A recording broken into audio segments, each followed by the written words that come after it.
네, 안녕하세요. 마지막 세 번째 세션 양자 내성암호의 최적화 구현 사례 좌장을 맡은 성신여자대학교 김수리입니다. 이번 세션에는 양자 암호의 효율성 평가 방안과 최신 구현 동향과 관련해 한성대학교 서화정 교수님께서 발표를 진행해 주시겠습니다. 서화정 교수님은 부산대학교 컴퓨터공학과를 졸업하시고 현재 한성대학교 융합보안공학과에 재직 중에 있으시며 양자 내성암호 구현과 관련해 활발한 연구를 진행 중에 있습니다. 네, 그럼 서하정 교수님 발표 시작해 주시면 감사하겠습니다. 안녕하세요. 양자내성 암호의 최적화 구현 사례를 발표하게 된 한성대학교 서하정입니다. 양자내성 암호 효율성 평가 방안에 대해서 먼저 말씀을 드리고 그 다음은 양자내성 암호 최신 구현 동향에 대해서 말씀드리도록 하겠습니다. 컴퓨터 개발 현황입니다. 구글과 IBM이 경쟁적으로 양자 컴퓨터에 대한 개발을 나서고 있고요. 구글에서는 양자 컴퓨터 우월성을 달성하였습니다. 이 우수성은 난수성 문제를 증명하였는데 원래는 슈퍼컴퓨터에서 만년이 걸리던 문제를 양자 컴퓨터에서 3분 20초 만에 해결할 수 있다라는 것을 발표함으로 인해서 우수성을 발표하였고요. 2025년도에는 IBM에서 약 4천에서 5천 큐빗 정도의 양자 컴퓨터를 개발하고 있다라고 하는 다음과 같은 로드맵을 발표하였습니다. 이 정도가 된다면 낮은 보안 강도를 가지는 RSA랑 ECC에 대한 실제 해킹이 가능할 거다라고 저희가 생각해 볼 수 있고요. 현대 암호의 위기와 차세대 암호 알고리즘을 좀 살펴보면은 RSA랑 ECC의 경우에는 쇼어 알고리즘에 의해서 해킹이 되는 그런 문제점을 갖고 있습니다. 그럼 이것은 어떤 문제가 있냐? 보안 강도와 상관없이 취약성이 존재하게 되고 다른 대안 암호로 변경을 해야 된다라는 건데 현재 지금 양자내성을 가지고 있는 암호는 없기 때문에 이 양자내성 암호에 대한 표준화가 진행이 되고 있다라고 보시면 될 것 같습니다. 그 다음으로 볼 수 있는 건 그룹 알고리즘이고요. 그룹 알고리즘은 대칭키 암호랑 해시 함수에 대해서 공격을 하는 건데 기존의 보안 강도를 절반으로 떨어뜨리기 때문에 얘를 어떻게 하면은 안전성을 보장할 수 있을까에 대한 고민을 하는 거고 뭐 여기에서는 가장 간단한 방법으로 키 길이를 2배로 증가를 시킨다라고 하게 되면 보안성을 유지할 수 있다라는 그런 큰 장점을 가지고 있습니다. 그래서 주안점은 저희는 이제 쇼 알고리즘이 해킹이 되는 공개키 암호에 대해 조금 더 연구를 활발히 해야 되는 그런 시점이다라고 볼 수 있습니다. 양자 내성 암호는 양자 컴퓨터, 양자 알고리즘의 내성을 가진 암호화 알고리즘을 의미합니다. 다만 양자 컴퓨터와 관련된 암호에 대한 연구는 시작 단계이고요.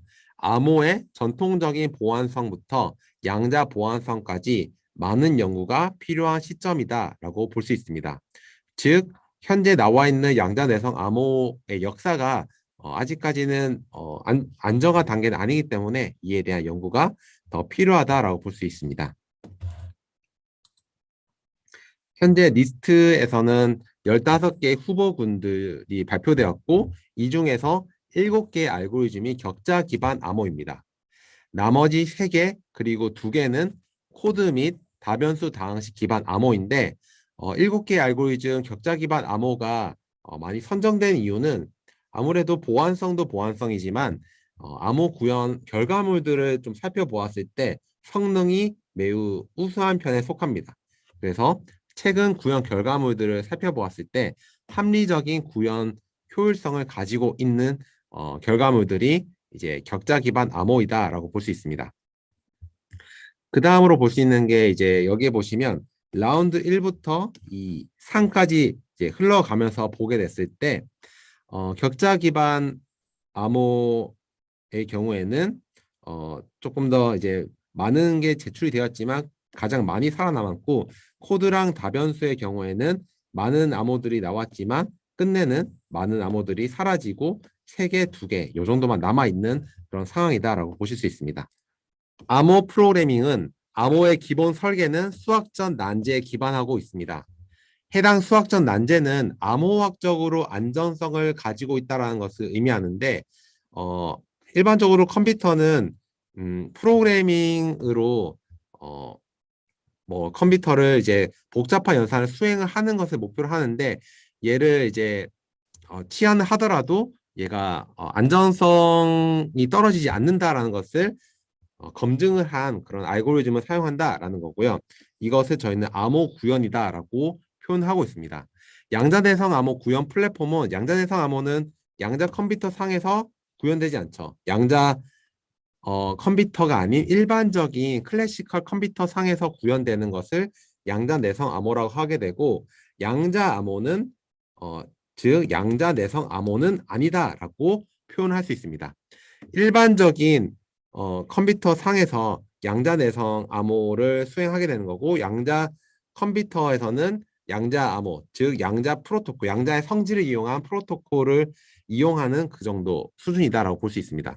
구현 플랫폼 상세 및 용도를 보게 되면 저전력 플랫폼의 경우에는 이 플랫폼이 가지고 있는 로어 바운드가 얼만큼이 되는지 그것을 살펴보는 거고요. 뭐 예전에 많이 사용되던 8비트 AVR, 32비트 ARM 프로세서가 사실 얼마만큼의 저전력으로 암호를 수행할 수 있는지를 살펴보는 거고 고성능 플랫폼은 얼마만큼 많은 암호화 연산을 한 번에 수행할 수 있을까에 대한 고민을 하는 거죠. 그래서 64비트 ARM 아키텍처라든지 인텔 아키텍처 그리고 GPU 상에서 이 하이스트 스루풋에 대한 고려가 나타나게 됩니다.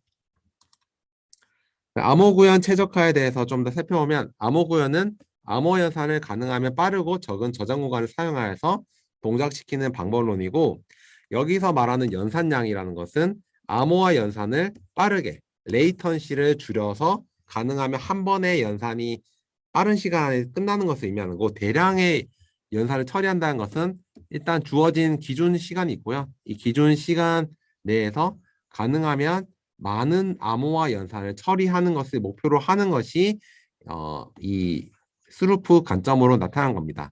일반적인 시스템에서는 저희는 레이턴시 관점으로 접근하는 거고요. 서버급 컴퓨터에서는 스루풋을 고려하는 거죠. 많은 IoT 디바이스 상에서 이 서버급 컴퓨터에 접속하게 될 거고 다양한 그 암호화 메시지가 오가게 될 건데 서버급에서는 이 수많은 IoT 디바이스들에 대한 암호화 연산을 처리해야 되기 때문에 스루풋을 고려하게 됩니다. 저장 공간은 휘발성 저장 공간이 롬. 롬에는 주로 암호화 소스 코드가 들어가게 되고요. 비휘발성 저장 공간이 램에는 암호화 키 메시지가 들어가게 됩니다. 그래서 이런 차별점을 가지고 있다라는 점이고요. 연산량과 저장 공간을 모두 최적화하는 것이 암호 구현의 최종 목표이다. 단 두 파라미터는 많은 경우에 트레이드 오프 관계를 가집니다. 즉 연산량을 무조건적으로 줄인다고 해서 좋은 게 아니라 저장 공간이 그에 반비례해서 늘어나게 되고 저장 공간을 늘리게 되면 연산량이 또 늘어나게 되는 이런 트레이드 오프 관계가 있기 때문에 여러분들의 서비스 관점에서 어떤 게 적절한지에 대한 그런 고려가 분명히 필요하다고 볼 수 있습니다. 암호 설계를 기존 암호 설계 구현 기법을 보게 되면 일단 수학적으로 이게 암호가 안전한지를 먼저 고민합니다. 그 다음에 이후에 해당 암호를 가능한 최적화 방법론을 총동원하여서 고속 구현하게 되죠. 하지만 플랫폼과 암호 간의 차이로 인해서 최적화 한계점이 분명히 존재하게 되고요. 여기에서 이제 밑에 예시를 보시겠습니다. RSA의 경우에는 RSA 핵심 연산은 1000비트 이상에서 수행되는 사칙 연산입니다. 즉 1000비트 단위로 수행되는 연산을 구현해야 된다는 건데 일반적인 컴퓨터에서는 1000비트가 아닌 64비트 단위로 연산을 하거든요. 그럼 1000비트를 어떻게 연산하냐? 이것을 하기 위해서는 바로 구현이 안 되니까 잘게 쪼개는 그런 과정이 필요합니다. 그래서 이것을 저는 빅넘버 오퍼레이션이라고 정의를 하고 있고요. 디바이드 앤 컨커, 그래서 1000비트를 64비트로 잘게 쪼개는 구현을 통해서 접근하게 되고 단 레지스터 수의 부족으로 인해서 잦은 메모리 접근이 발생할 수밖에 없죠. 그래서 이러한 것들을 좀 해결하기 위한 방법론들이 분명히 많이 제한되고 있고 그런 것들이 이제 한 2, 30년 동안 연구가 많이 되었는데 RSA가 더 이상 쓰이지 않으니까 이제는 그런 연구는 조금 많이 안 되고 있는 상황이다라고 볼 수 있고 데스는 서브스티튜션과 퍼뮤테이션으로 구성이 되어 있는 대칭키 암호이죠. 여기 근데 좀 비효율적인 걸 보면은 입력값이 6비트예요. 6비트라는 것은 저희가 일반적으로는 8비트 단위로 연산을 했을 때 소프트웨어 구현은 효율적인 그런 특징을 가집니다. 근데 6비트니까 2비트를 손해를 보는 그런 문제점이 있고요. 2비트를 손해 본다고 해서 뭐 효율성을 증가시킬 수 있는 방법이 있느냐? 무조건적으로 소프트웨어에서는 8비트를 풀리 써야 됩니다. 풀리 안 쓰면은 이 2비트는 낭비가 되는 그런 비트로 보시면 되고요. 펄뮤테이션은 소프트웨어 관점에서 비효율적이다. 이 보시면은 이 펄뮤테이션이 무작위성을 가지고 있습니다. 이 무작위성으로 인해서 이 접근을 했을 때 비트 단위 연산은 소프트웨어 단위에서는 매우 비효율적이기 때문에 쓰면 안 되는 연산입니다. 따라서 비트 슬라이싱이라는 비트 단위 소프트웨어 구현 기법이 개발되어서 활용되고 있습니다. 하지만 해당 구현 기법은 높은 스루풋을 얻을 수는 있습니다. 왜냐하면 한 번에 여러 개의 암호화를 수행한다라는 그런 관점으로 접근하는 구현 기법인데 단 레이턴시는 보장을 하지 않았습니다. 레이턴시를 얻기 위해서는 비트 슬라이싱 쓰면 안 되는 거죠. 비트 슬라이싱은 한 번에 벌크로 연산을 수행하는 그런 문제점이 있습니다. 최근 암호 설계 및 구현 접근 방법을 보면 암호 설계 단계부터 암호 구현 전문가들이 포함되어서 암호 설계에 참여합니다. 플랫폼의 워드 크기 및 핵심 연산자를 고려해서 암호 알고리즘 파라미터를 설계를 하기 때문에 이 파라미터가 플랫폼 상에서 효율적인지 아닐지에 대한 고려가 처음부터 들어간 거죠. 그러면 최근 암호 알고리즘 설계 예시를 좀 보면 카이버를 보면은 격자 기반 암호인 카이버의 경우 엔티티 기반 곱셈 가속기를 활용이 가능한 프라임을 선정합니다. 엔티티라고 하는 것은 격자 기반 암호랑은 떨어낼 수 없는 매우 중요한 구현 기법이고요. 이거는 뭐 FFT를 이제 이산적으로 이렇게 표현하는 구현 기법인데 이것을 사용하게 되면은 복잡도를 매우 대폭 줄일 수 있습니다. 그래서 격자 기반 암호에서는 대부분 엔티티를 쓰고 있다는 거고 프라임이 3329를 썼는데 이건 12비트로 표현이 되고 해밍 웨이트는 1101 그리고 1 이렇게 4개가 나오죠. 그래서 이 4개가 나온 이 지점만 리덕션이 돼야 되기 때문에 효율적인 구현이 가능합니다. 그리고 12비트이기 때문에 16비트 심드 구조에서는 이 12비트를 넣어서 계산했을 때 매우 효율적인 구현이 가능하고 리덕션 연산이 간소화되는 그런 특징을 가지게 됩니다. 그래서 밑에 보시면 이거는 카이버의 그 제작진들이 기술한 문서인데 257과 769라는 프라임을 선정할 수 있었지만 3329가 보안적으로도 괜찮았고 뭐 여러 가지 관점을 봤을 때 효율성도 괜찮으니까 이걸 썼다라고 볼 수 있고요. AS는 기본적인 8비트 기반 암호화입니다. 하지만 저희가 많이 쓰는 데스크톱은 32비트거든요. 그래서 32비트에서도 구현이 가능한 기법을 제안을 했다라는 점이 뭐 이 암호가 활용될 수 있는 그런 범위를 조금 더 넓게 잡았다라고 볼 수 있습니다. 물론 플랫폼 효율성을 고려하지 않은 양자 내성 암호도 최근에는 제한되는데 이것을 펠리콘을 예시로 들 수 있습니다. 펠콘의 경우에는 플로팅 포인트 연산을 활용했습니다. 플로팅 포인트 연산기는 사실은 매우 비싼 연산기거든요. 그래서 인베디드 디바이스에는 내장이 되지 않는데 이것을 사용했습니다. 그래서 저희가 미스트에서는 M4라고 하는 그 콜텍스 M4라고 하는 인베디드 디바이스 쓰라고 했는데 여기에는 플로팅 포인트가 안 들어가 있습니다. 그러면은 이를 어떻게 하냐? 유인트 64비트로 에뮬레이션을 해야 되는데 이 에뮬레이션을 하면은 당연히 비효율적이겠죠? 원래는 63비트를 데이터 표현을 이제 인티저 형식으로 한 건데 이것을 12비트는 익스포넌트 그리고 프랙션 52비트로 이렇게 나눠서 계산하니까 이것도 인티저 형식으로 표현해야 되니까 훨씬 비효율적인 그런 관점을 가지게 됩니다. 그래서 플로팅 포인트 연산자를 굳이 써야 됐을까라는 그런 의문점이 드는 그런 암호고 가능하면 이런 복잡한 연산자를 쓰지 않는 것이 좋지 않을까라고 생각이 듭니다. 그래서 암호 설계 및 구현 동향을 보면 암호 설계자의 주된 고려사항은 무엇인가? 소프트웨어와 하드웨어 중 어떤 곳에 중점을 둘 것인지, 하드웨어의 경우 비트 단위 연산 처리에 관점을 가지고 있고요. 소프트웨어의 경우 아키텍처별로 매우 다양한 특징을 가지죠. 최근에 나오는 아키텍처에는 심드가 기본적으로 내장이 되어 있고, 연산 효율성 면에서 이상적인 암호 알고리즘은 메모리에 저장되는 데이터 양이 가능한 적을 것, 키랑 서명키 이런 값들이 가능하면 적으면 적을수록 좋다라는 거고, 연산별 최소 비트의 크기를 적절히 조절할 것. 하드웨어의 경우에는 사실 크게 고려사항이 없겠지만 소프트웨어는 8비트 단위의 배수로 나타내는 게 좋겠죠. 물론 하드웨어도 FPGA에 들어가 있는 모듈을 쓰게 된다면 그 모듈에 정해져 있는 특정한 비트가 있거든요. 그 비트를 맞춘다면 좋겠죠. 근데 일반적으로는 8비트 배수로 하면은 FPGA도 만족할 거라고 보시면 될 것 같습니다. 리스트 PQC 고모저 지켜보면서 제가 느낀 점을 좀 간단히 말씀드리면, 너무 느린 암호, 그래서 PQRSA를 제외하고는 대체로 합리적인 성능을 달성하였습니다. 그래서 얘 같은 경우에는 엄청나게 긴 그 인티저를 쓰면은 RSA도 PQ에 대한 그 시큐리티를 달성할 수 있다는 거였는데, 너무 느려서 바로 탈락을 했던 것 같고요. 그래서 너무 효율성만을 또 고려를 한다면 보안성이 당연히 약해지니까 이것도 또 문제가 될 수 있겠죠. 그래서 일단은 보안성을 최우선으로 당연히 해야 될 것 같고요. 효율성 측면에서 암호를 조금씩 튜닝을 해 나가는 과정이 분명히 필요할 거고, 이러한 과정에는 암호학자와 구현 전문가가 같이 상호 협력을 할 그런 필요성이 분명히 있다라고 보실 수 있습니다. 암호 구현 플랫폼을 간단히 설명을 드리면, CPU는 인텔과 암이 대부분의 CPU 아키텍처를 만들고 있고, 초창기는 인텔은 데스크톱 위주였고 암은 인베디드 위주였는데, 현재는 둘 다 하는 그런 추세로 가고 있죠. 근데 얘가 약간 저전력 같고요. GPU는 인공지능 플랫폼으로서 대다수 엔비디아 쿠다를 기반으로 하고 있죠.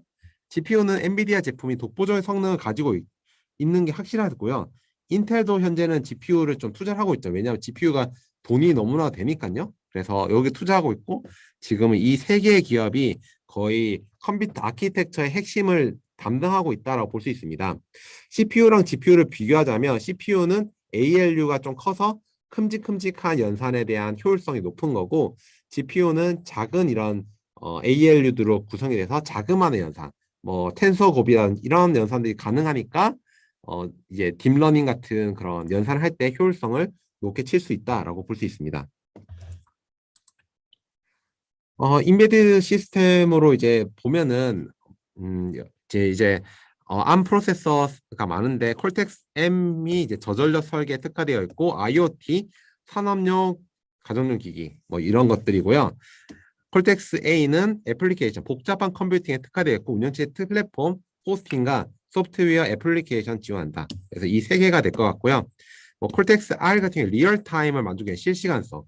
무조건 내가 이 명령을 내리면 특정한 시간 안에는 명령이 수행되어야 된다라는 거고, 이건 M 아키텍처를 기반으로 설계된 기법이고 실시간성과 안전성을 기반으로 하고 있다 정도로 보시면 될 것 같습니다.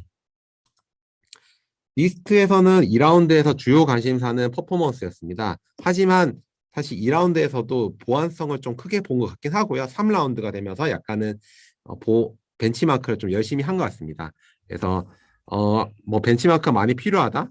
그리고 리스트에서는 콜텍스 M4, RTX 7을 좀 중점적으로 보고 있다라는 거였고, 2019년 리스트에서는 인베디드 벤치에 대한 벤크마치를 좀 많이 요구를 했고, 이 M4라는 보드를 보게 되면 32비트 아키텍처고요. 192 램, 그리고 168MHz로 동작하는 매우 저전력 프로세서입니다. 그래서 여기에 동작하면은 다른 데서는 다 된다. 로어 바운드를 여기로 잡은 거죠. 그래서 콜텍스 M3랑 M4가 많이 연구가 되는데, M3랑 M4의 가장 큰 차이점, DSP, 디지털 시그널 프로세서인데, 이거를 통해서 조금 더 복잡한 심드 연산자 아닌 플로팅 포인트, 32비트 플로팅 포인트라든지 16 x 16, 16 x 2 심드 연산이 가능하도록 이제 설계가 되어 있습니다. 격자 기반 암호들에서 해당 모드를 통하게 된다면 고속 구현이 가능하다라는 것들이 이제 많은 체스라든지 PQ 크립토라든지 이프린트에 많이 게재가 되었고요. 그래서 만약에 KPQC에서도 이제 16비트 아래로 내려간다면 이 심드 연산자를 이용하면 효율성은 높일 수 있습니다. 애플에서는 다양한 프로세서를 최근에 자체적으로 만들고 있는데 이게 매우 효율성이 좋거든요. 저전력이라서 M1 프로세서를 써봤는데 열 발생이 없어서 거의 팬이 돌아가지 않아서 매우 조용한 저전력 설계가 되어 있는 매우 조용한 칩이고 이 안에는 CPU, GPU, 뉴럴 엔진 이것들이 통합되어 있는 형식으로 되어 있습니다. 그리고 앞으로 모든 제품이 ARM 기반 M 프로세서로 다 만들어질 거기 때문에 뭐 모든 사람들이 지금은 애플 제품을 매우 선호하는 상황이기 때문에 M 시리즈에 대한 그런 선호도는 높아지고 여기에 중요도는 매우 높아질 것 같아서 KPQC도 여기를 좀 타겟을 하면 좋지 않을까라고 개인적으로 생각하고 있습니다. 여기에 들어간 이제 뉴럴 엔진이라는 게 있는데 뉴럴 엔진이 무엇이냐? 머신러닝과 딥러닝 연산 가속화를 위해서 애플에서 뉴럴 엔진을 탑재를 하고 있거든요. 이거 17년도 9월 애플 A11 바이오닉 칩에 최초 탑재됐는데 이게 뭐 때문에 탑재됐냐? 애니모지랑 페이스 아이디 서비스를 위해서 필요했는데 이것을 하기 위해서는 사람의 얼굴을 인식하는 딥러닝 기술이 필요했거든요. 그래서 여기 보시면 애니모지랑 페이스 아이디 이 기술을 활용하기 위한 용도였고 뉴럴 엔진하고 그러면 PQC랑 무슨 상관이 있을까? 이것을 설명하는데 다 이유가 있겠죠. 이 뉴럴 엔진이 보면은 뭐 이런 격자 기반에 대한 곱셈 연산을 하는 거거든요. 뭐 딥러닝이. 그런데 격자 기반 암호가 딱 이거예요. 그래서 행렬 곱셈을 필요로 하는 그 PQC 같은 경우에는 이 뉴럴 엔진을 쓰면 되겠죠. 근데 애플에서는 뉴럴 엔진을 쓸 수 있는 그 API를 제공하고 있는데 아직까지는 좀 한계점은 분명히 있는 상황인 것 같고요. 그래도 뭐 이것이 계속 발전되면 격자 기반 암호도 조금 더 상황이 나아지지 않을까 생각이 듭니다. 보시는 것처럼 지속적으로 개발되어서 처음에 비해서 어마무시하게 성능이 개선되어 있는 뉴럴 엔진이 들어가 있다라고 보시면 될 것 같고요. ARM 프로세서하고 심드 연산자를 보면 최신 CPU에서는 벡터 연산자를 기본적으로 탑재하고 있죠. ARM에서는 니온 128비트 벡터라는 것을 제공하고 있고 ECPQC 쿠버군들 중 격자 기반 암호는 모두 니온으로 구현 결과 발표되었습니다. 하지만 항상 심드가 좋은 성능을 달성하는 것은 아닌데 기본적인 SISD는 64비트 단위 연산이거든요. 근데 64비트 연산자가 통해서도 충분히 좋은 성능을 낼 수 있는 경우가 있는 거죠. 심드는 무조건 32비트로 잘게 쪼개야 돼요. 잘게 쪼개지 않으면은 얘는 벡터 연산을 할 수 없거든요. 아무리 128비트라고 하더라도 얘는 32 바이 4 혹은 64 바이 2 이런 형식으로 밖에 안 돼요. 그래서 64비트 연산자로 하게 되면은 더 나은 경우도 분명히 있습니다. 이거 잘게 쪼개는 것보다 큼직큼직하게 하는 거죠. 그래서 뭐 사이클 같은 경우에는 빅 인티저 연산을 계속 해야 되니까 64비트 연산자를 계속 쓰는 것이 괜찮지 않나라는 그런 관점으로 접근을 하실 수 있습니다. 그리고 인텔의 경우에는 뭐 전통적인 CPU 강자가 인텔이죠. 근데 애플이 워낙에 성공을 하는 바람에 약간 지위가 흔들리고 있긴 합니다. 하지만 뭐 대부분의 디스크톱은 인텔 프로세서 기반이고요. 인텔 프로세서의 심드 연산자는 현재 가장 진보한 기술. 그래서 512비트까지 지금 제공하고 있는데 옆에 보시면 이 32개 512비트 레지스터가 엄청나게 강력합니다. 이거는 2013년도에 제한되었고 제온 프로세서에 최초 탑재됐어요. 그래서 32개 512비트 레지스터를 하게 되면 한 번에 512비트 연산이 가능해지는 그런 장점을 가지고 기존 128비트, 256비트랑도 호환이 가능한 장점을 가지죠. 심드 연산자의 경우에는 레이턴시하고 스루프 관점 모두에서 최적화 가능하고 레이턴시 관점은 태스크 패러럴리즘. 태스크를 잘게 쪼개는 거예요. 하나의 태스크를. 그래서 심드로 강력하게 속도를 늘리는 방법. 데이터 패러럴리즘은 동일한 알고리즘을 다양한 데이터에 넣는 거예요. 그러면 스루풋이 증가를 하는 그런 특징을 가지게 되는 것이 데이터 패러럴리즘 기법이다라고 볼 수 있습니다. GPU의 경우에는 수천 개의 코어를 이용하여 다수의 연산에 대한 병렬 수행하는 쿠다 라이브러리를 이용하겠죠. 엔비디아의 이 비디오 게임 및 딥러닝에 최적화된 하드웨어가 지금 되는 거고 텐서 코어, 애플의 뉴럴 엔진이랑 동일한 거죠. 딥러닝 가속화에 사용되고 있고요. 해당 코어를 통해서 최근에는 격자 기반 텐서 고급 최적화 연구를 하였는데 뒤에서 좀 살펴보도록 하겠습니다. GPU의 구현 핵심은 연산 병렬화, 메모리 최적화 연산이고요. 여기 나와 있는 것처럼 이제 쿠다 코어의 개수에 따라서 한 번에 수행할 수 있는 연산의 개수가 늘어나게 됩니다. 그래서 많으면 많을수록 다다익선이라고 보시면 될 것 같고요. 이거는 이것을 관리하는 그 주체라고 보시면 될 것 같고, 그리고 요즘에는 텐서 코어도 같이 들어가서 이거랑 이거는 약간 독립적으로 돌아가고 있거든요. 그래서 300개에서 500개 정도가 들어가고, 이거 프리퀀시 그리고 밴드위스 이런 것까지 고려를 한다라는 거고, 싱글 스레드가 아닌 멀티플 스레드를 통한 GPU 구현이 진행되고 있다 정도로 보시면 될 것 같습니다.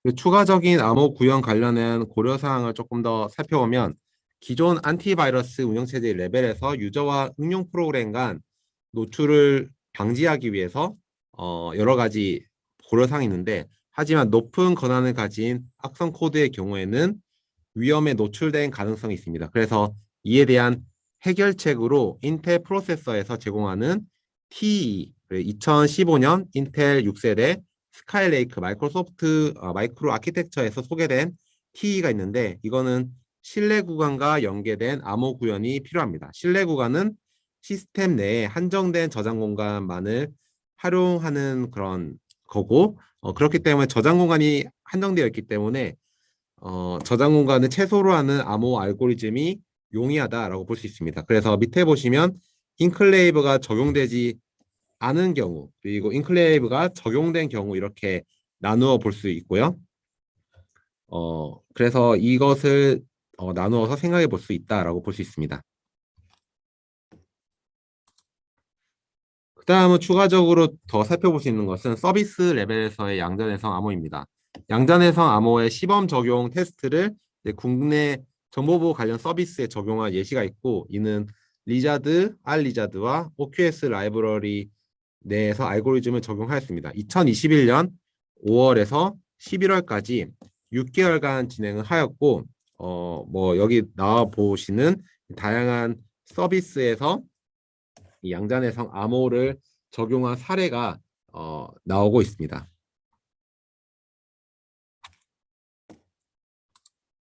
그래서 이 사례를 좀 살펴보면, 리자드를 통해서 이제 32자리의 패스워드에는 알파벳 각각에 대한 공개키 암호화를 수행하였다. 그리고 이후 서버 클라이언트 간의 HTTPS 프로토콜을 통해서 전송된 암호모를 복호화 데이터를 획득했다라는 건데, 소요 시간을 좀 살펴보면 기존의 그 RSA ES랑 링 리자드랑 이렇게 비교를 했을 때 이 기법들에 대한 성능이 조금 느려지는 것을 좀 살펴볼 수 있고요.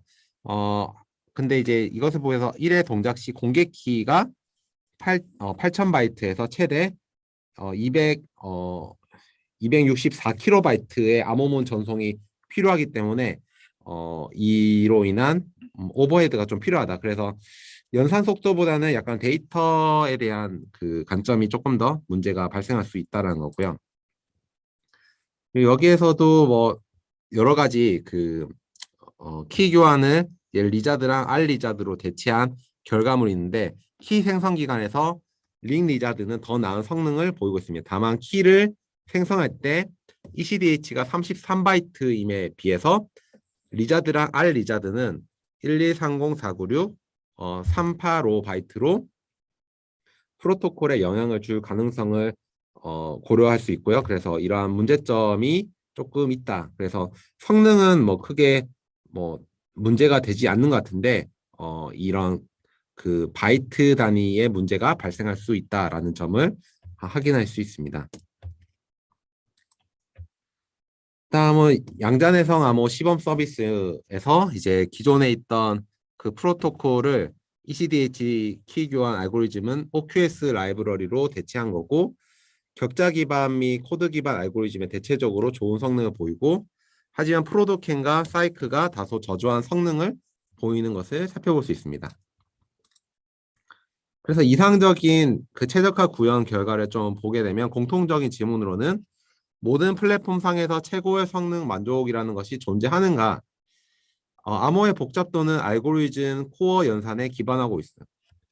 이것은 근데 많은 경우에 곱셈기에 해당합니다. 따라서 모든 플랫폼 상에서 높은 성능을 달성할 수 있지만 최고가 되는 것은 어려울 수 있다. 그래서 플랫폼 간에는 명령어 셋, 레지스터, 메모리 구조가 상이한 문제점을 가지고 있고 따라서 암호 알고리즘이 타겟으로 하는 킬러 서비스에 집중할 필요가 있습니다. 예를 들어서 큰 서명 사이즈를 가지는 해시 기반 암호는 주로 데스크탑 상에서의 코드 사이닝에 활용이 가능하게 이렇게 킬러 서비스를 좀 바꾸는 거죠. 그래서 그리고 구현 관점에서는 저전력 혹은 고성능 플랫폼 중 타겟을 명확히 해서 우리가 어떤 암호가 어디에 쓰일 것인지에 대해서 고려를 하는 것이 중요할 수 있습니다. 그래서 PQC 공모제 평가 기준을 비교를 해보면 리스트의 경우에는 저사양 암 프로세서에 중점을 두고 벤치마크를 하였고 CACR의 경우에는 인텔 프로세서 상에서 벤치마크를 하였습니다.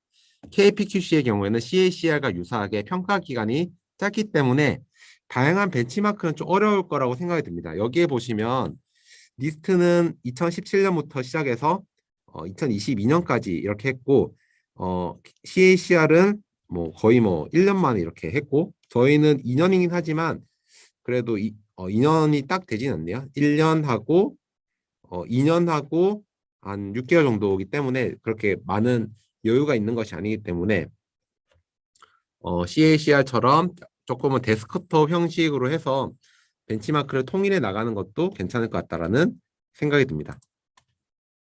그래서 KPQC의 구현 플랫폼을 좀 보면 인텔 혹은 애플의 프로세서, 인텔과 애플 모두 C 언어로 코딩 시에는 벤치마크 시 큰 차별점이 없습니다. 그래서 CPU 구조는 다르지만 컴퓨터 구조의 큰 그림에서 보면 서로 공유되는 부분이 많다라고 볼 수 있고요. 단 앞에서 살펴본 바와 같이 고급 최적화로 들어가면 아키텍처 디펜던시가 좀 들어가기 때문에 이런 부분들은 좀 고려를 해야 된다라고 볼 수 있고요.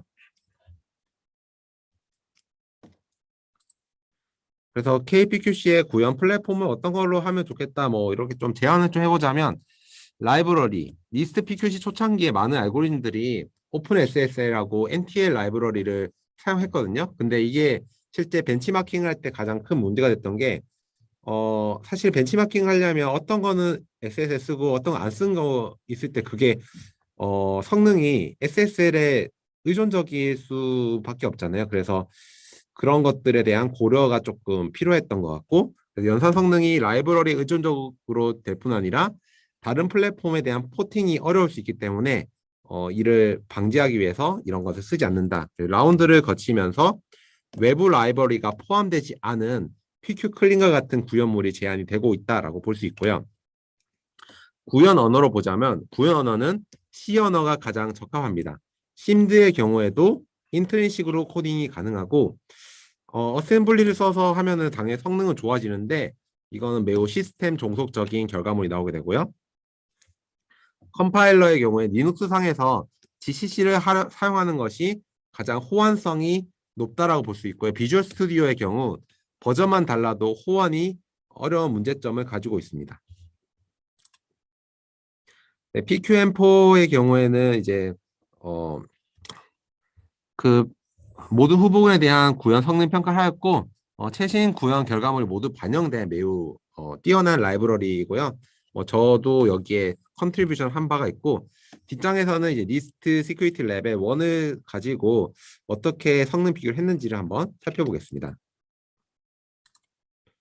일단 살펴보시면 이제 캠을 가지고 보겠습니다. 캠을 봤을 때 여기에 이제 메겔리스를 보면 메겔리스가 키 제너레이션 과정이 너무나도 월등히 다른 것을 넘어서는 그런 시간이 필요하다라는 것을 보실 수 있고요. 근데 메겔리스는 그거 끝나고 나면은 이제 얼마 시간이 안 걸립니다. 대신 다른 것들이 이제 훨씬 더 많은 시간이 사이클랑 프로도캠 이런 것들이 훨씬 더 많은 시간이 소요되는 것을 확인하실 수 있고요. 그다음에 오른쪽을 보시면 이제 인캡슐레이션만 봤을 때는 프로도캠이랑 사이크가 또 많이 소비된다. 그리고 엔트루 그리고 이런 다양한 알고리즘들이 지금 많은 시간을 소비하는 것을 여기서 살펴보실 수 있습니다. 디캡슐레이션으로 가더라도 여전히 프로도캠과 사이크가 많은 성능을 잡아먹고 있는 것을 보실 수 있고요. 뭐 디캡슐레이션의 나머지 부분들을 보게 되면 어, 메갤리스가 다른 것들에 비해서는 조금 더 많은 시간이 소비된다라는 것을 볼 수 있습니다. 그리고 시그니처를 기반으로 조금 살펴보면 시그니처의 경우에는 스핑크스가 시그니처를 서명하는 시간이 가장 많이 걸리는 것을 조금 보실 수 있고 뭐 나머지들은 거의 뭐 괜찮은 시간이 걸리고 있습니다. 이것을 조금 더 펴서 보게 되면 피크닉이 조금 더 이제 사인이나 베리피케이션 시간이 많이 걸리고 격자 기반은 딜리시움 아니면 펠콘인데 딜리시움 펠콘을 비교해 봤을 때 딜리시움은 매우 적은 시간이 걸리고 펠콘이 조금 더 걸리지만 사실 이거는 크게 고려될 부분은 아닌 거라고 생각이 들고요. 그리고 시그니처에서 이 부분이 이렇게 많이 소비되고 있는 것을 볼 수 있습니다. 여기도 그렇고요. 그리고 베리피케이션을 보게 되면 이제 피크닉 부분에서 조금 더 시간이 많이 소비되고 있는 것을 보실 수 있고요. 딜리시움이 베리피케이션은 펠콘보다는 조금 더 걸리는 것을 보실 수 있네요. 최근 인베디드 프로세서 상에서 엄청난 성능 향상이 달성되었고 이는 활발한 연구 성과에 의한 거다라고 보실 수 있고요. 메모리 사용량과 코드 크기는 연산 속도에 비해서 관심은 좀 덜 받겠는데 앞에서 저희가 이제 케이스 스터디로 키사나 뭐 이런 곳에서 실제적으로 테스트를 했을 때는 메모리 사용량도 무시할 수는 없다라는 것을 볼 수 있거든요.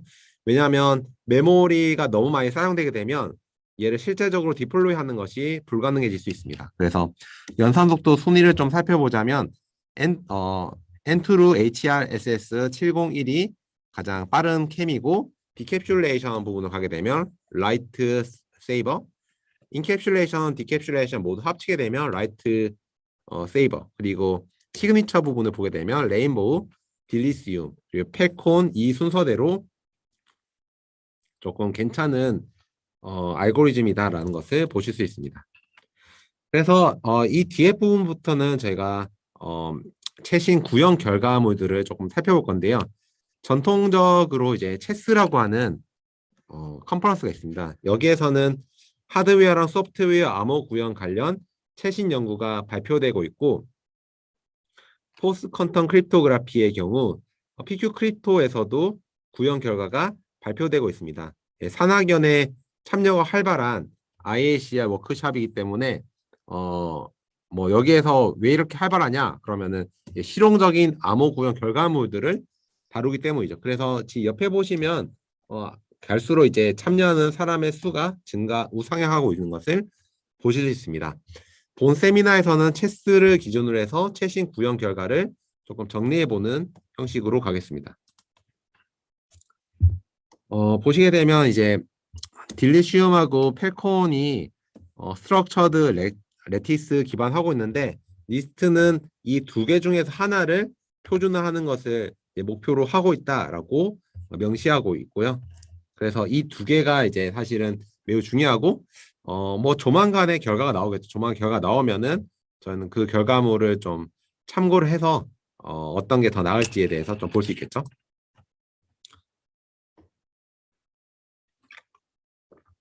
딜리시움 같은 경우에는 작은 키하고 서명 크기를 갖고 있습니다. 아까 속도도 봤지만 나쁘지 않아요. 그래서 얘가 가지는 강력한 점은 구현상으로 매우 괜찮다. 뭐 보안상으로는 당연히 많은 시큐리티 어널리시스 하시는 분들이 분석하셨을 거니까 괜찮을 거라고 저는 보고 있고요. 폴리노미얼 링 상에서의 연산이고 이 보시면은 이게 리두스블 그 식이고 여기에 보면 Q 모듈러스 값이 나오는데 이 모듈러스 값이 24비트거든요. 그래서 32비트 프로세서 상에 이제 하나의 레지스터에 들어갈 수 있는 그런 값이다라는 것을 보실 수 있습니다. 아까 전에도 말씀드렸지만 격자 기반 암호에서는 엔티티 연산이 매우 중요합니다.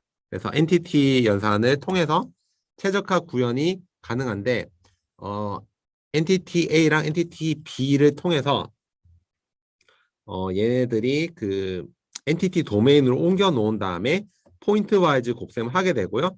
다음에 이제 이게 엔티티 도메인이기 때문에 실제 일반적인 도메인으로 바꿔주기 위해서는 인버스 엔티티 연산을 해줘야 됩니다. 그래서 이렇게까지 최종적으로 하게 되면 저희가 원하는 결과값을 만들어낼 수 있다는 거고, 보시는 것처럼 레벨 1, 2, 3을 봤을 때 퍼블릭 키랑 시그니처 크기가 괜찮아요. 괜찮고 뭐 리적션 샘플링 횟수도 뭐 이 정도면은 뭐 괜찮은 횟수고요. 그래서 뭐 키 제너레이션, 시그니처 제너레이션, 베리피케이션을 봤을 때 엔티티라든지 인버스 엔티티라는 이런 연산들이 많이 활용되고 있다. 그래서 많은 구현 결과물들을 보면은 이것을 어떻게 하면 효율적으로 최적화할까 여기에 집중하고 있습니다. 그래서 이제 콜텍스 M에서 보시면 U멀이랑 U멀 연산이 있는데 이 U멀 연산이 M4 프로세서랑 M3 연산에서 약간 좀 다른 특성을 가지는 게 M4에서는 싱글 사이클이고 M3에서는 이게 오퍼랜드의 크기에 따라서 약간 다른 성향을 가집니다. 그래서 보시는 것처럼 얘가 뭐 제로냐 아니면 스페셜이냐 뭐 이런 것들에 따라서 4사이클, 3사이클 이렇게 5사이클까지 무작위로 넘어가거든요. 이제 풀 곱셈을 하게 되면 5사이클 가는 거고 그렇지 않은 경우에 3에서 4 정도로 가게 됩니다. 그래서 RD 하이, RD 로우, RM, RS 이게 있는데 이것은 풀어쓰게 되면 RM 곱하기 RS를 했을 때 RD 하이, RD 로우로 결과값이 도출되는 형식을 보여주고 있습니다. 그래서 64비트 곱셈기는 M3 상에서는 아까 전에 말씀드린 것처럼 컨스턴트 타이밍이 아니라 베리어블 타이밍이거든요. 베리어블 타이밍인 것을 쓰면은 이제 부채널 공격에 취약할 수 있으니까 저희는 컨스턴트 타이밍으로 맞춰 가겠다는 거죠. 그래서 32비트 곱셈기를 쓰겠다는 거고 32비트 곱셈기를 쓰면은 근데 문제가 약간은 한 번에 연산할 수 있는 그런 크기가 조금 제한적으로 변하게 됩니다. 그래서 레딕스를 원래는 저희가 32로 맞춰서 하면은 64비트 곱셈기 쓸 수 있었는데 그렇게 하는 게 아니라 이제 16 레딕스를 써서 약간은 절반 정도의 레딕스를 이용해서 곱셈을 하게 되면 이 64비트랑 동일하게 나아갈 수 있다라는 거고요. 그래서 이렇게 32비트를 상이랑 하이 이렇게 나누고 있다라고 보시면 되고 이 값은 여기에 도출되게 됩니다. 그래서 A 곱하기 B를 하면은 뭐 이런 형식으로 도출되는 거고 이것을 풀어 쓰게 되면 당연히 이러한 형식으로 나타낼 수 있겠죠. 그래서 이제 이것을 컨스턴트 타이밍 구현을 해보겠다라는 건데 여기 보시면 S멀, S멀 AL 그리고 뭐 이런 것들이 있는데 이것을 이제 원래는 하나의 64비트 그 인스트럭션 셋을 쓸 수 있었던 건데 그걸 쓰게 되면 베리어블 타이밍이 되겠죠. 그래서 그것을 해결하기 위해서 다음과 같이 풀어서 쓰는 거예요. 여기에 들어가 있는 명령어들은 전부 다 컨스턴트 타이밍을 만족하도록 설계되어 있는 명령어 셋들로만 구성이 되어 있고요. 그래서 이 구성된 이 명령어 셋들을 가지고 구현을 하게 되면 64비트 연산자가 나오는데 당연히 속도는 조금 느려집니다. 원래 암호 구현이라는 게 보완성을 높이기 위해서 컨스턴트 타이밍을 넣고 뭐 이런 형식을 적용하게 되면 성능은 당연히 느려질 수밖에 없다라는 것을 여러분들도 감안하셔야 될 거로 보입니다. 그럼 엔티티 하는데 그럼 엔티티란 도대체 무엇이냐 좀 살펴보면 두 폴리노미얼 A 그리고 B에 대한 연산결과 C라고 했을 때 입력인자 A 그리고 B를 n개의 디그리 0 폴리노미얼로 각각 변환한다. 이것을 앞에서 말씀드렸던 포워드 트랜스포메이션 엔티티라고 하게 되고 이 포인트 와이즈 멀티플리케이션을 수행한다. 엔티티로 바꾼 다음에는 포인트 와이즈 멀티플리케이션을 통해서 효율적인 구현이 가능한 거고 여기에서 차이니즈 리메인더 시오림을 통해서 본래의 값을 복구한다. 이게 엔티티 도메인 옮긴 다음에 이 엔티티 도메인이 가지고 있는 그 값은 실제 값이 아니니까 백워드 트랜스포메이션을 통해서 아이엔티티, 인버스 엔티티를 취하는 거고요. 이거는 약간은 여러분들이 잘 아시는 차이니즈 리메인더 시오림이랑 약간 유사합니다. 무엇이냐? x라는 값이 있고요. 이 x라는 값을 3으로 나왔을 때 나머지가 2인 거, 5로 나왔을 때 나머지가 3인 거, 7로 나왔을 때 나머지가 2인 거. 해답은 다음과 같이 나올 수 있는데 보시는 것처럼 3으로 나왔을 때 뭐 이렇게 2, 3, 2, 뭐 이런 형식으로 저희가 찾아볼 수 있잖아요. 이런 것을 찾아가는 형식을 통해서 저희가 뭐 비슷하게 이렇게 쪼개 나가는 복잡한 식을 쪼개 나간다라고 생각하시면 좋을 것 같습니다. 그래서 케이스 스터디를 조금 살펴보면 약간은 식이 복잡할 수 있지만 256을 두 개로 나누는 거죠. 그래서 128, 128 나누고 뭐 이것을 곱하게 되면 다음과 같이 나오는 거고 쪼개서 이것을 나타냈는데 이것을 풀어서 써볼게요. 풀어서 써보면 x256 날라가고요. 그 다음에 마이너스 알파 제곱 마이너스 알파 제곱은 이거를 여쭤 넘기게 되면 알파 제곱은 마이너스 1. 근데 알파 4승 양변에 2승 해주면 이거는 양수로 변하게 되고 알파는 false primitive 루트가 되죠. 그래서 이런 형식으로 도출되는 것을 보실 수 있습니다. 그 다음으로 이제 살펴볼 것은 리덕션 폴리노미얼을 나누어 보기. 그래서 이 x 128, 128 이렇게 두 개로 나눴고요. 근데 다시 이것을 하나로 잡고 내려올게요. 잡고 내려왔을 때 또 이것을 64, 64로 나눌 수 있잖아요. 그래서 나누게 되면 아까 했던 그 공식이 똑같아요. 여기 날라가고 이 마이너스 감마 제곱을 알파는 마이너스 감마 제곱, 감마는 루트 마이너스 알파, 여기에서 마이너스 1 나오고요. 마이너스 1은 알파 제곱이죠. 그래서 알파의 3승, 루트 알파의 3승이고 알파는 false primitive of 루트였으니까 이렇게 쓸 수 있고요. 여기에서 루트를 빼내게 되면 8승 3 이렇게 해서 이렇게 나오게 됩니다.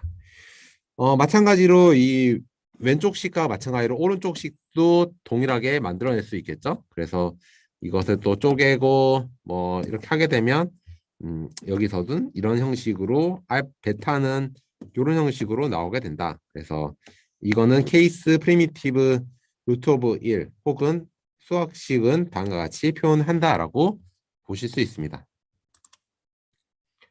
그래서 이것을 쪼개나가는 그 공식을 하는 건데 아까 전에 저희가 영스 디그리 0 폴리노미얼에 도달할 때까지 나눠 나간다라고 했잖아요. 그래서 이것을 계속 나누는 거예요. 계속 나누다 보면 언젠가 디그리 0이 나오겠죠. 디그리 0이 나오면 저희가 디그리 0에 대한 곱셈으로 저희가 바꿔 나갔기 때문에 훨씬 효율적인 연산이 가능해지는 그 상황이 오게 되는 거라고 보시면 될 것 같고요.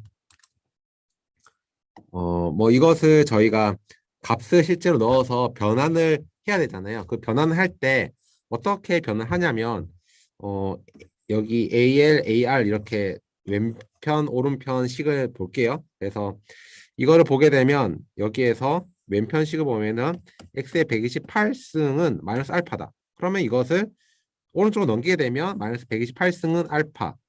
그러면 AIxi는 ai 알파 xi 마이너스 128승이랑 동일하다라는 식으로 나타낼 수 있겠죠. 그래서 이 식을 통해서 저희가 128승에 해당하는 i를 이제 알파로 치환을 할 수가 있으니까요. 이렇게 식을 두 개씩 묶어줄 수 있는 거죠. 묶어주게 되면 식이 128승은 절반으로 줄어드는 효과가 있겠죠. 마찬가지로 오른쪽 식도 128승씩 묶어서 이렇게 쪼개줘서 이제 묶어주는 형식을 취하게 되는 거고요. 그 방식을 저희가 뭐 식으로 표현하면 아까처럼 나타나는 건데 엔티티를 개발하신 분들이 이것을 표현하는 효과적인 방법론으로서 버터플라이 다이어그램을 제시하였고 버터플라이 다이어그램 같은 경우에는 AI를 뭐 AI랑 A128 이것에 대한 것을 통해서 식을 만들어내는 거니까 AI는 그대로 내려오고 덧셈을 해주는 건데 A의 128 곱하기 알파를 하는 거죠. 그래서 이렇게 내려주게 되면 AI 플러스 AI 128 알파 그리고 오른쪽에는 여기는 마이너스를 해주는 거예요. 그래서 이렇게 하게 되면 왼쪽 오른쪽 그 나눠주는 그 식이 완성이 되는 거거든요. 인버스는 당연히 이것을 반대로 이렇게 엮어주게 되면 다시 복구가 되는 거고요. 그래서 이런 형식을 취하는 게 엔티티고 이게 되고 난 다음에는 곱셈이 n차 곱셈이 1차 곱셈으로 바뀌게 되니까 훨씬 복잡도가 떨어져서 무조건적으로 이제 격자 기반 암호에서는 엔티티를 써야 된다라는 결론에 도달하게 됩니다. 이거 실제로 구현할 때 아까 전에 보셨던 버터플라이를 계속 적용해서 디그를 0까지 만들어 나가야 되잖아요. 근데 이것을 이제 M4랑 M3 상에서 저희 실제로 구현했을 때 M4 상에서는 조금 아까 전에 보신 것처럼 이제 연산이 조금 간략화되어 있잖아요. 그래서 뭐 레지스터의 숫자도 조금 더 간략화될 거고 그렇기 때문에 이제 레이어를 멀지를 하는 거고 M3 같은 경우에는 이건 멀징을 못 하는 거죠. 왜냐하면 레지스터라든지 아니면 명령어 셋이라든지 이런 것들이 조금 더 많이 활용되는 그런 방법론이 되니까요. 그래서 멀징하지 않는다. 그래서 아키텍처마다 쓸 수 있는 기법은 조금씩 달라지게 된다라고 보실 수 있습니다. 성능을 평가해 보면 다음과 같이 뭐 이런 성능들이 도출되고 있는 것을 보실 수 있고요. 이거는 이제 뭐냐면 저희가 이제 저랑 이제 가천대 학교에 계신 그 박사분이랑 같이 논문을 쓴 건데 GPU 상에 들어가 있는 텐서 코어가 있어요. 텐서 코어는 사실은 딥러닝이랑 머신러닝을 위한 하드웨어 모듈인데 사실은 딥러닝이 그런 거잖아요. 딥러닝이 격자 기반 곱셈을 하는 거잖아요. 그래서 격자 기반 곱셈은 사실 딥러닝에도 필요하지만 격자 기반 암호에도 필요하거든요. 그럼 그것을 가져다 쓰겠다라는 겁니다. 근데 사실은 이제 딥러닝이랑 격자 기반 암호랑 좀 차이점은 딥러닝은 파라미터가 좀 고정되어 있는 부분들이 있어서 그 텐서코어에서 현재는 그 파라미터를 변경을 못하도록 하는 그런 좀 한계점이 있었어요. 그래서 이제 사실은 이 논문이 그 좋은 그 뭐 체스에 제출됐다가 이제 거의 뭐 억셉이 되는 것처럼 가다가 마지막에 이제 리뷰어가 태클을 걸었던 게 이게 고정돼 있는 파라미터를 쓰기 때문에 안 되는 거다라는 그런 의견을 내면서 이제 결정이 이제 억셉에서 리젝으로 바뀌었던 그게 있거든요. 한마디로 약간은 좀 한계점은 분명히 있는 그런 기법인데 뭐 앞으로 뭐 텐서코어가 좋아진다 그러니까 파라미터 조금 더 자유롭게 쓸 수 있을 거라고 생각이 듭니다. 그래서 지금 텐서코어에서는 뭐 64비트 더블 형식까지 이제 프로틴 포인트까지 쓸 수 있고요. 근데 저희가 뭐 그거 쓸 건 아닌 것 같고 지금 보면은 2에 16승 뭐 11승 뭐 이런 거니까 프로틴 포인트 16 정도를 통해서 디멘션 16 16 16 정도로 적용할 수 있겠죠. 그러니까 모든 암호에 다 적용할 수는 없는 거고 이렇게 조금 파라미터가 좀 작을수록 사실은 저희가 해볼 수 있는 건덕지가 많아지는 거예요. 왜냐하면 뭐 요즘에 나오는 아키텍처가 다 모든 것을 다 모든 이제 큰 단위로 아키텍처를 설계를 하면은 좀 한계점이 분명히 있으니까 좀 작은 단위로 하는 게 좋은 것 같습니다. 그래서 일반적인 폴리노미얼 컨볼루션 곱셈을 하게 되면 다음과 같이 인티저 연산하게 되면 하나씩 이렇게 찍어낼 수가 있을 건데 텐서 코어를 이용하게 되면 이렇게 매트릭스 4x4랑 하나의 14행을 한 번에 연산해서 한 번에 뽑아내는 거예요.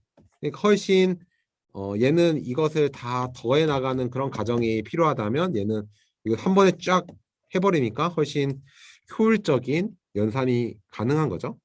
네, 그래서 텐서 코어에 대한 그 개발이 지금 활발히 되고 있기 때문에 앞으로도 매우 각광받는 분야가 되지 않을까 싶습니다. 그리고 32x32 곱셈을 수행할 때 GPU 상에서는 워프라고 하는 단위를 씁니다. 워프는 GPU는 수천 개의 코어로 구성되어 있어요.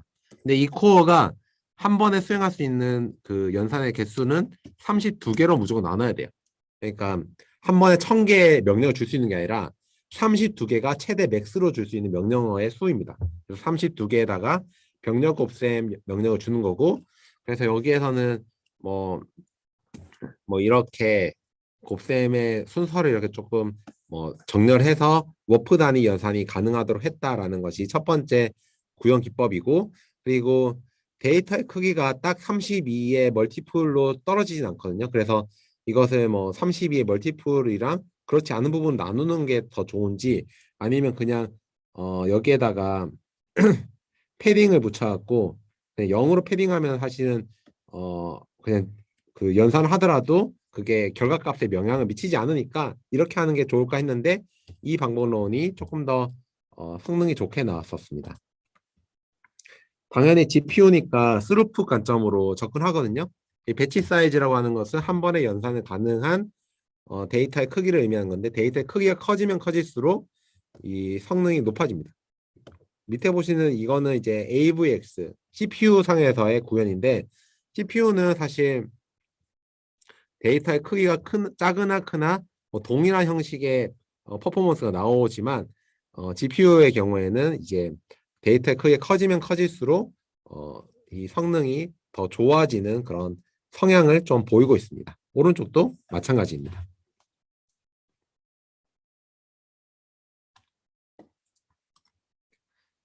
그 다음은 이제 스핑크스인데, 스핑크스가 아니라 레인보우랑 GMSS인데, 여기 보시는 것처럼 이게 보스 멀티베리의 스킴은 약간 시큐리티적 이슈가 있는 스키입니다. 그래서 약간은 니스트에서도 얘에 대해서는 약간은 조금 부정적으로 보고 있지 않을까라고 생각이 들거든요.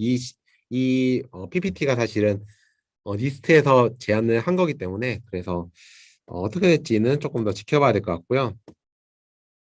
레인보우 같은 경우에는 유일한 다변수 방식 기반 니스트 PQC 파이널리스트 암호이고, 얼터네이트 스킴으로 구분된 GMSS는 보안성 약하다고 증명되어 있는 상황입니다. 근데 문제가 좀 뭐냐면 퍼블릭 키 사이즈인데, 이게 100KB, 이건 1.9MB 이렇게 엄청나게 큰 퍼블릭 키를 사용하고 있거든요.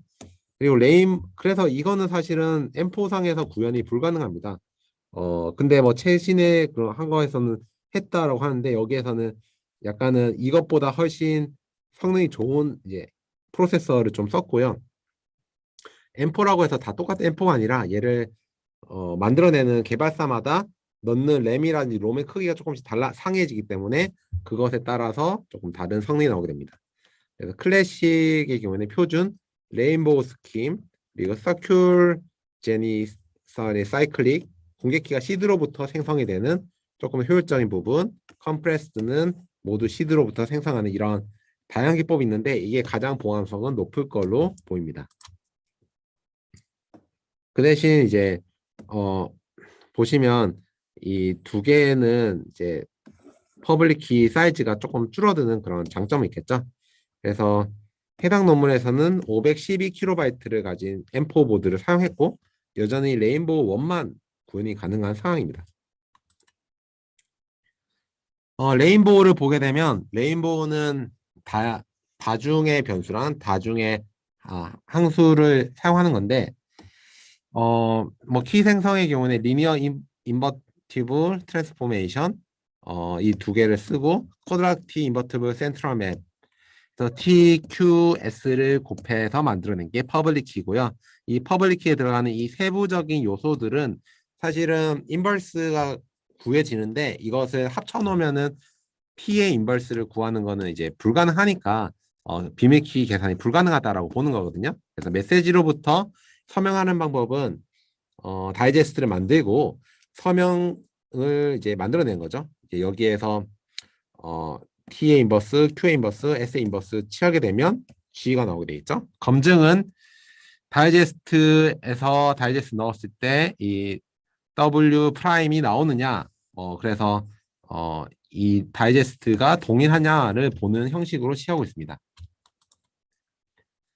그래서 NQ 스킴 상에서 가장 복잡한 연산은 사실 센트럴 맵이라 볼 수 있고, 센트럴 맵 안에는 두 개의 레이어로 이제 구성이 되어 있는데, 비네갈 오일 베리어블로 다 구성이 되어 있고 이거 숫자는 이렇게 정해져 있습니다.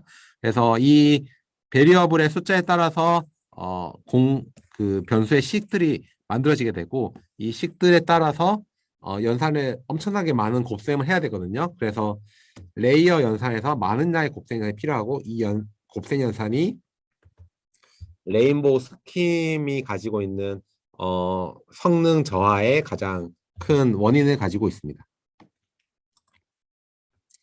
F16상에서 그래서 연산은 타워 필드를 사용해서 계산하는데 한 번에 16비트를 계산하는 게 아니라 이것을 이제 타워 필드라고 해서 그 하나의 원소를 다른 형식으로 쪼개서 표현할 수 있는 방식이 있습니다. 그래서 쪼개서 표현하면은 얘가 조금 더 뭐 엔티티랑 비슷하겠죠. 조금 더 작은 필드상에서 연산하게 되면 곱셈의 그 곱셈의 복잡도가 이렇게 많이 줄어드니까 그렇게 하겠다라는 거고 각 원소는 4비트를 활용해서 표현한다. 그리고 사전 테이블을 통해서 구현하면은 메모리 접근으로 연산 구현이 가능한데 256바이트 사전 테이블 하면 한 번의 최적화가 곱셈 최적화 그리고 4000바이트를 쓰면 두 번의 곱셈 최적화가 가능하고 뭐 이만큼의 성능이 나오게 되겠죠. 근데 뭐 이거는 이제 사전 테이블 썼을 때 캐시 어택이라고 하는 그런 문제가 있을 수 있기 때문에 얘를 쓰게 됐을 때는 이제 퍼블릭 데이터에 대해서는 뭐 캐시 어택을 통한 공격이 가능해도 상관없잖아요. 근데 프라이빗 데이터에 대한 공격을 하게 되면은 이 컨스턴트 타임을 만족한 비트 슬라이싱을 이용하는 거죠. 그래서 32 사이클 안에 연산이 되지만 한 번에 한 번에 32개를 연산하기 때문에 훨씬 효율적인 구현이 가능하다라고 볼 수 있습니다.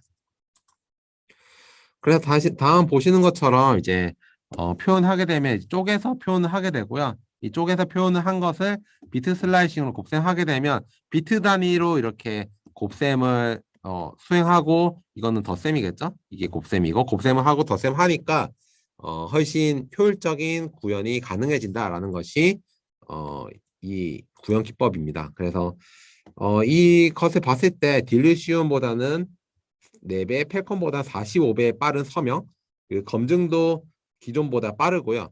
하지만 문제점은 공개 크기가 어마무시하게 크다라는 가장 크리티컬한 문제를 가지고 있죠. 그래서 이게 디플로이를 했을 때는 문제가 클 수 있습니다. 그 다음 볼 수 있는 건 클래시 메갤리스인데 클래시 메갤리스는 코드 기반 암호입니다. 그래서 이게 가지는 특징을 보면 뭐 오전에 이제 클래시 메갤리스를 발표를 했었는데 아직까지도 이제 메갤리스라고 하는 암호 시스템이 깨지지 않고 사용되고 있습니다. 근데 뭐 클래시 메갤리스는 기존에 있던 메갤리스는 아니고 니덜라이터 모드를 적용하고 있죠. 공개 키 크기가 매우 크고요. 그렇지만 이제 시큐리티 레벨은 매우 높은 그런 암호라고 볼 수 있습니다. 따라서 192KB 램을 가진 M4상에서는 구현이 불가능하고 해당 구현에서는 1MB 롬의 공개 키를 저장하는 방식을 사용했고요. 이거 외에도 피규 크립토 논문을 보시면 아시겠지만 스트리밍 방식을 통해서 구현합니다. 스트리밍 방식을 통해서 현재 필요한 정보만 램에다 담고 나머지는 안 담는 거예요. 그러면은 훨씬 효율적으로 구현이 가능하다라는 것을 보실 수 있습니다. 말씀드린 것처럼 니덜라이터 기반이고요. 각 비밀키는 n 길이의 바이너리 구파 코드로 표현이 가능하다. 그래서 여기 구파 코드에 대한 코드 설명이 나와 있고요. G는 디그리 T, 모닉, 일리드시브 폴리노미얼, 그리고 이 각각의 원소들은 필드 상에서의 원소들이다. 그리고 디멘션은 이렇게 할 수 있고 이렇게 했을 때 에러는 T개까지 수정이 가능하다. 공개키는 코드의 시스테메리 페리티 체크 매트릭스를 표현을 하는 것이 공개키다라고 볼 수 있고요. 인캡슐레이션 동작 방식은 이 세 가지로 구성이 된다라고 보실 수 있습니다. 그래서 여기에서는 공개키가 크니까 공개키를 어떻게 하면 줄일 수 있을까에 대한 고민을 많이 했고요. 공개키는 이제 페리티 체크 뭐 매트릭스를 생성하는 건데 이것을 이제 쪼개 보게 되니까 이런 형식이 나오게 되고 이것을 알고리즘 통해서 시스테메리 폼으로 치환하게 되면 뭐 여기에는 이렇게 시스테메리 폼이 나오게 되고 T 이렇게 되고 M의 인버스를 해야 되는데 M의 인버스는 요 정도 확률로 존재한다. 그래서 H를 했을 때 이것을 변환하게 되면 이런 형식으로 표현이 가능하니까 이것을 이제 시스테메릭 폼으로 바꿔놓게 되면 그 부분은 저희가 저장할 필요가 없는 부분이잖아요. 그래서 LUT 디컴포지션을 통해서 실시간으로 이 정보들 중에서 일부만을 저장하는 거죠. 일부만 저장하고 연산하면서 그 부분적으로만 뽑아내는 형식을 취하고 있다라고 보실 수 있습니다. 그리고 뭐 서팅 알고리즘 그리고 인버스 매트릭스 없이 계산하는 그런 방법론들이 적용이 되었다라는 거고요. 뭐 에러를 상성할 때 에러의 인덱스 해당 값을 에러 인덱스로 생성하였고 정렬 후 인접한 에러를 비교했고 기존에는 정렬 순서를 모두 숨기는 구현하였지만 에러 중 T개의 에러의 위치만 안전에 보호하면 되었고 그래서 킥소트를 이용하게 되면 이거는 보안 알고리즘 아니기 때문에 매우 빠르게 소팅이 가능하죠. 보안 알고리즘을 하게 되면 안에 정보가 어떻게 바뀌는지를 유출을 시키면 안 되니까 매우 힘든 그런 방법론을 취할 수 있습니다. 그리고 곱셈의 경우에는 비트 슬라이싱 기법을 이용했다라는 것을 보실 수 있습니다. 연산 구성은 다음과 같습니다. 그래서 이런 FFT부터 뭐 이런 다양한 알고리즘들이 구현에 적용이 되어 있고 M4상에 최적화는 비트 슬라이싱과 더불어서 레딕스 16 구현을 수행하고 있습니다. 유멀미 스팔스 폼을 사용하고 있고 보시는 것처럼 이제 2의 0승, 2의 4승, 2의 8승 이렇게 쭉쭉쭉 넘어가고 있고요. 그다음 2의 28승까지 되고 이것은 유멀이라고 하는 건 사실은 인티저 곱셈이거든요. 인티저 곱셈이기 때문에 실제적으로 얘가 바이너리 필드 폴리노미얼 곱셈을 할 수는 없어요. 하지만 이렇게 스파이스 폼으로 구현하게 되면 얘가 고연을 했을 때 실제 값을 뽑아낼 수 있다라는 특징을 가지게 됩니다. 그래서 높은 강도를 가지는 프로토캠이 인캡슐레이션의 디캡슐레이션에 비해서 매우 속도가 빠른 성능을 보이고 있고요. 그 다음에 볼 수 있는 건 스핑크스입니다. 스핑크스는 컨저버티브 초이스이기 때문에 리스트에서도 매우 관심을 많이 갖는 암호다라고 보실 수 있고요. 뭐 스테이트 리스라고 해서 기존의 해시 기반 암호는 스테이트를 유지를 해야 됐죠. 그래서 스테이트를 기억을 해야 된다라는 그런 문제점을 이제 스테이트 리스로 바꿈으로 인해서 가지는 장점을 조금 더 최대화했다라고 보실 수 있고요. 이 서명을 보게 되면 이 서명의 크기가 매우 크죠. 그래서 이게 사실은 인비드 디바이스 상에서 동작을 시키기 매우 힘들 수 있고요. OTS, 해시 함수, 키 익스펜션, 그리고 호스트라고 하는 기법을 통해서 뭐 패스 파인딩 기법을 하고 있는데 트리 구조를 구성하는 데는 2MB 램이 소요되는데 인비드 디바이스는 킬로바이트 단위의 램을 제공하기 때문에 이것은 매우 힘든 상황이다라는 것을 보실 수 있습니다. 그래서 호스트를 구현할 때 보시는 것처럼 이제 경로상에 있는 그런 레이어드 값들만 가지고 와서 호출해서 사용하는 그런 기법들을 이용하면은 2MB가 아닌 것을 사용할 수 있다. 그래서 기존에 이만큼을 찾아야 됐다면 요만큼만을 확인하는 것을 통해서 충분히 저희가 원하는 결과값을 도출할 수 있다라는 것을 구현을 하였고 그리고 뭐 다 저장할 수 없다라고 하게 되면 스트리밍 방식을 통해서 하는 거죠. 스트리밍 방식을 하게 되면 필요한 정보들만 저장을 해서 사용하는 거고 호스트는 정렬될 수 없다. 뭐 이렇게 해서 차선책으로 트리 탐색을 호스트 상에서 정한다. 확장된 키를 저장할 수 없다. 뭐 이런 것을 보시면 이제 스트리밍 방식을 구현을 하는 그런 기법들이 지금 많이 제한되고 있다라고 보실 수 있습니다.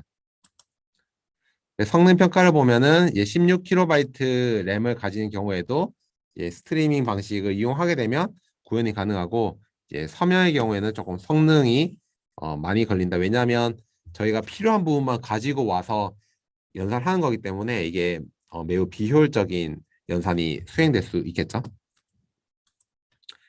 마지막으로 볼 수 있는 거는 이제 뭐 사이클이라고 하는 암호인데 사이클이라고 하는 암호는 타원 곡선 암호인 유일한 거라서 조금 많은 관심을 가지고 있는 것 같습니다. 그래서 좋은 점은 작은 키하고 암호문 크기인데 단점이 하나 있는데 연산 속도가 느리죠. 그래서 뭐 M4상에서는 약 1초 정도의 시간 안에 이제 캠이 수행이 되긴 하는데 그래도 다른 것들에 비해서는 조금 많은 시간이 걸리는 게 아닌가라고 사람들이 생각하고 있습니다. 그래서 이제 곱셈기 최적화를 좀 보면은 뭐 이거는 뭐 곱셈을 나타내는 방법인데 이 네모난 게 하나의 워드 단위 곱셈이라 보시면 되는데 이 순서를 어 중앙부터 이렇게 시작을 하는 이런 곱셈기를 쓰게 되면 메모리에 대한 접근을 조금 더 최적화할 수 있다라는 것이 이제 많은 논문들에서 제시되었고 지금 구현되는 모든 구현 결과물들은 이 구현 기법을 활용하고 있는 상황입니다. 거기다가 이제 U, A, L, A, L 이런 연산이 아니라 UM, A, A, L이라고 하는 이 연산자를 쓰게 되면 연산을 할 때 덧셈과 곱셈 한 번에 덧셈을 두 번 할 수 있거든요. 근데 이게 이렇게 하더라도 오버플로우가 발생하지 않는다라는 매우 큰 장점이 있어서 이 연산자를 쓰는 것보다 훨씬 효율적인 연산이 가능합니다. 이것을 쓰면은 왼쪽과 같이 구현해야 됐다면 이렇게 하면 오른쪽처럼 쓰는 거죠. 이렇게 세 줄만 하면 되는데 기존에는 이렇게 많은 명령어 셋을 사용해야 했다라는 그런 문제점이 분명히 있다라고 보실 수 있습니다. 거기에다가 이제 뭐 최근에 뭐 나온 결과물을 보시면 이제 저희가 사용하고 있는 M4 상에는 플로팅 포인트 레지스터가 있습니다. 플로팅 포인트 레지스터는 어, 플로팅 포인트 연산하기 위해 만들어 놓은 건데 거기에 정보를 인티저에 넣는 그 정보를 잠시 캐싱할 수 있는 형식으로 쓸 수 있거든요. 그래서 캐칭을 하게 되면 메모리 접근보다 낫지 않을까라고 접근한 건데 아직까지 뭐 이쪽에서 코드를 공유를 안 하는 것을 봤을 때 실제적인 성능이 더 좋게 나오진 않았던 걸로 저는 생각이 들거든요. 왜냐하면 에너지 관점에서만 분석을 하고 있어요. 에너지는 더 작을 수 있지만 성능은 더 안 좋을 수도 있겠다라는 생각을 좀 하고 있고 그래서 결과물이 공유가 되지 않는 그런 거라서 이게 효율적인지는 모르겠습니다. 그럼 결론을 좀 말씀드리겠습니다. 암호 구현 최적화와 PQC 알고리즘. 암호는 사실 이론이 아니라 실제적인 거죠. 그래서 즉 암호 구현을 고려하지 않은 알고리즘은 실제 배포 관점에서 더 큰 문제를 야기시킬 수 있기 때문에 여기에 대한 고려는 분명히 필요하고요. 리스트 PQC에서 암호 구현 최적화의 역할은 1, 2라운드에서는 다양한 암호군들로 인해서 암호 구현에 집중하지 못하는 양상을 보입니다. 3라운드에 들어오면서 이제 좀 대부분의 암호군들에 대한 최적화 결과물이 발표되었고 그래서 KPQC에서는 어떻게 하면 좋을까? 1라운드에서 고려하면 가장 이상적일 것 같긴 하지만 리스트 PQC에서도 그렇게까지 고려 안 됐던 것을 봤을 때 1라운드는 보안성을 중점으로 가고 2라운드부터 조금 구현을 집중해야 되지 않을까라고 생각이 듭니다. 네, 그러면 여기까지 준비된 사항을 발표드리고 네, 끝내도록 하겠습니다.